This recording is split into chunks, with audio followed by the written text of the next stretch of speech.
So, getting in the shape of your life is great. Getting abs for the first time is great. But ask yourself this: who do you need to actually become to reach those goals?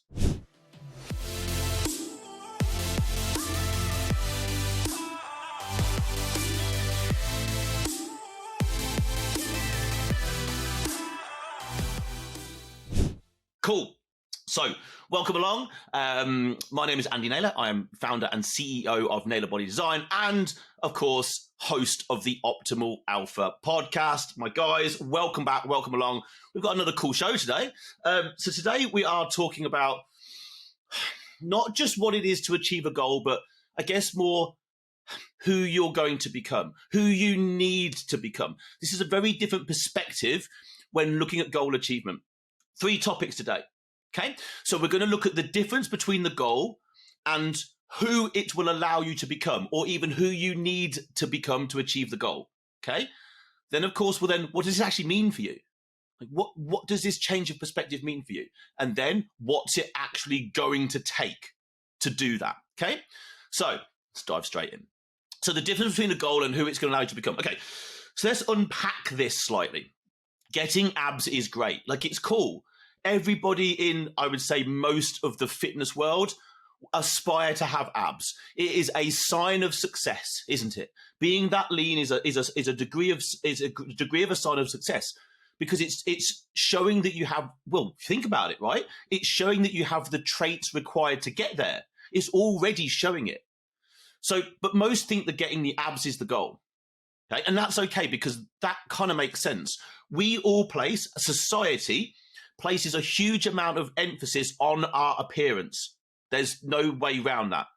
We know that first impressions really matter, whether that be to a potential partner, whether that be to a potential employer, whatever that is.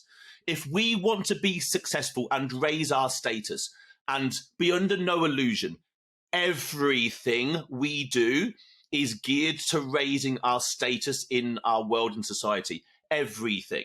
That's a whole different conversation for another day. But we are always looking to become successful and raise our status. So to do that, we must simply appear a success in our own person. Now, being in shape and being healthy is indeed a massive part of this. Obviously, we cannot and we should not bypass it. But that's not all that's going on here. Let's say you've never been in great shape, whatever you might deem great shape or society deems great shape. So you've never had abs. You've never had a toned and really healthy physique and mind. Then it means this one thing. You have not yet become the person that you need to obtain those goals. Listen to that again. You have not yet become the person that you need to obtain those goals. A goal is not only achieved by the plans, the coach, the training, the nutrition, the technical stuff. It's obtained by you ascending to becoming the person you need to become to achieve those goals. This is a different set of things. So here we could say, maybe the discipline, the fortitude, the ability to suffer, the mental aptitude, the consistency. These are all traits of successful people. Okay? So it's not just like, you've got to break apart the idea of what is the goal. Like, I can tell you, having abs is great. It's awesome, yeah. But the first time I got on stage, the things I learned about myself having to go through the process to getting that level of condition, it's the person I ascended to become that has stayed with me. I've had abs, they've gone while I've bulked, they've come back, they've gone. It's transient. But the lessons that I learned during that process have stayed with me and helped me hopefully become more successful because of it. Okay? So, what could this mean for you? So, understand this. If you're not moving forwards, then you're going backwards. Why? Because everyone around you could be moving forwards. Therefore, it's like inflation. Everything is always going up in price. If the thing that you have isn't going up in price, you're devaluing. Therefore, think about that in our person. If we are not moving forward compared to everyone around us, they're moving forward, we're going backwards. Understand that. Your life is in your hands, no one else's. It is, in fact, your fault and yours alone that you have not yet reached your goals. Hear that again. It is basically 100% your fault. There are obviously outlying situations to this, but for the most part, it's about 95% your fault and yours alone that you've not reached your goals. Stop blaming other people and other things. It's your fault. Accept that and move on. Those of you that cannot accept that will remain stuck and roughly where you are. Guess what? Then you'll become bitter with the world. And that too will be your fault. So only due to the fact that you have not evolved to the person you need to become. This is a completely different way of looking at things. Can you stick to a plan? Yeah. Can you do this? It's who do you not physically, but even psychologically change into?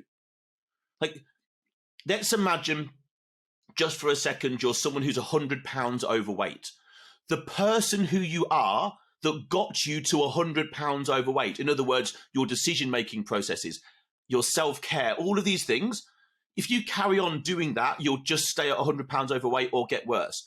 The person that you are needs to become something different to lose 100 pounds. It's not just the dieting, the plan, the movement. Yes, it takes that, but you've got to become a different person. Okay, so what's it going to truly take? What does becoming a different person look like? So here's just a bunch of things that come to my mind. So self-assessment. You need to be able to essentially look in the mirror, look at yourself and work out what you're good at, what you're bad at, and very, very quickly deal with the things that you are bad at before you emphasize the things you're good at. You've got to get things to as close to a level playing field as possible. If you're bad at certain things, maybe that's self-critiquing yourself. Maybe that is being disciplined. Maybe that's giving up at the first hurdle. You've got to understand those things and you've got to deal with them quickly. But you can only do that through a self-assessment phase. Self-critique, that's kind of one step further. But then also self-love. Like, you can't just beat yourself up all the time. And speaking of time, it's going to take time. It's going to take your focus. It's then going to take more time. It's going to take the ability for you to stay true to a goal and a plan. And then it's going to take even more time. And it's often the time aspect that people get their knickers in a twist over. Why? We live in an over-convenient world that demands things right now. And this is incredibly bad news for personal goal achievement through self-progression, because that shit just takes time. You will not wake up tomorrow the person that you need to be to go and achieve your goals. You have to nurture it, cultivate it, fall over, smack your face on the floor, get back up, take the knocks, keep going. It takes time. But what else, apart from maybe your business, your job, possibly, and your family, is more important to you? Like, fair to say those things will and should be high on the list. But still, if you do not evolve, you still become a bit of fuckwit to be around. You've got no choice.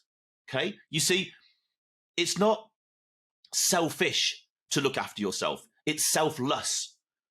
Because if you aspire to be the best husband, father, business leader that you can be, then it's your fucking responsibility to go and do it. Nobody else's. Stop blaming other people. Because the people around you won't want to be around you when you're a bitter fuck to be around, because you've just not evolved to the person you need to become to go and achieve these goals. Like, stop also using the pathetic excuse of time.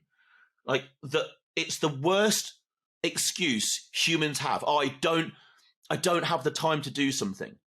It's a childlike, pathetic excuse. It really fucking is. Yes, you're probably very busy. Yes, you probably don't have much time, but you fucking got time to look after yourself. Stop kidding yourself. Stop it. Right? It's not an adult excuse. We all have the same 24 hours.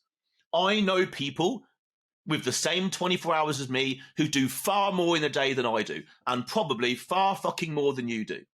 You might think you're busy. Are you effective and efficient with your time? I don't know, because I don't know exactly who you are.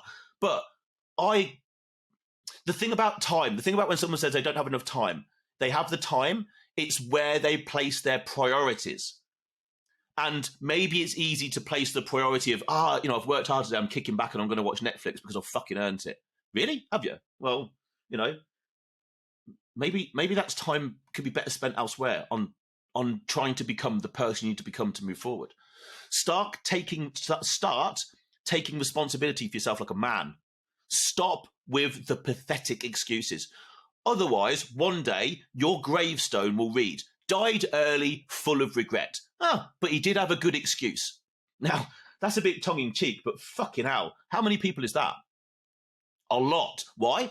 Because dying early, maybe declining health and dying early is what we could all say is probably a worst-case scenario for us. Fair to say, right? As far as I can tell, we get one go on this merry-go-round. I haven't seen anyone that comes back for a second go and said, I had my audition, I fucked it up, but I've managed to come back again. We get one shot. So stop treating it like a fucking audition. Otherwise, if you are in poor health now, pre-diabetic, strokes, heart attacks, all these sorts of things are possibly coming down the line at you, then my God, it's on your shoulders, man. It's on your shoulders to take care of shit. Otherwise, died early, full of regret, but he did have a good excuse. Do you want that? Is that what you want people to think? So, what will you change from this moment forward to become the person you need to reach your goals? What action do you need to take? What do you need to stop? How much suffering will you be willing to endure? And for how long? What do you really have to do to become the best version of you? Think about that. That wraps today's message up. Okay? Take that away. Go and do some soul searching. Think to yourself, just take what parts out of this conversation that you've heard that this resonates with me, and go and work on it. And think more inwardly than externally when chasing after a goal. I think as humans, we're naturally, on social media, we're looking externally at what other people are doing and plans and cycles and training regimes and and it's all important. But none of that shit matters if you are not the person you need to become. I really hope that's helped someone out today. Again, thank you for coming along to another episode. If you've enjoyed this, please give it a 5-star review. Maybe give us a download. Actually follow the podcast. That helps us loads. And for now, over and out, gentlemen. I'll be back next week. Take care. Bye.